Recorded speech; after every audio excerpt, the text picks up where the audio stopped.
Sebanyak 3 orang siswa salah satu sekolah dasar di Kecamatan Kualin, Kabupaten Timur Tengah Selatan atau TTS Nusa Tenggara Timur atau NTT berinisial JT, AB, dan SB mengaku diperlakukan tidak manusiawi oleh kepala sekolah mereka.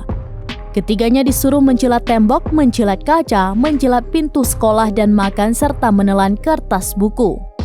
Pengakuan ketiga siswa itu disampaikan kepada Ketua DPC Posko Perjuangan Rakyat atau Pospera Kabupaten TTS, Yorim Falo, dalam video berdurasi 4 menit 11 detik yang diperoleh Kompas.com pada Kamis 28 September 2023. JT mengaku dianiaya kepala sekolah mereka berinisial SEEH karena bermain sumpit-sumpitan menggunakan sedotan bekas es cendol di dalam kelas pada Senin 18 September 2023 lalu.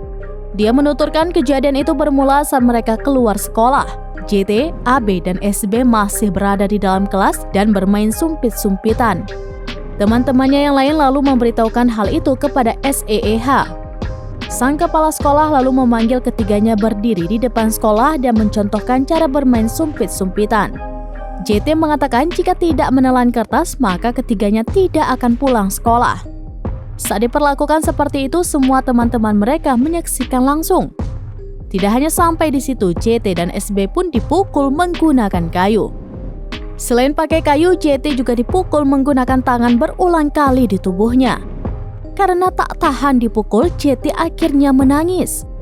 Akibat dipukul, tubuh bocah itu sempat kesakitan dan ada tanda di lengan kiri bagian atas.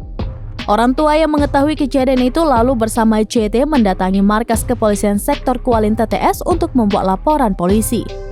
Hal itu dibenarkan Kepala Bidang Hubungan Masyarakat Kepolisian Daerah NTT Komisaris Besar Polisi Arya Sandi. Para korban lanjut Arya Sandi telah divisum et repertum.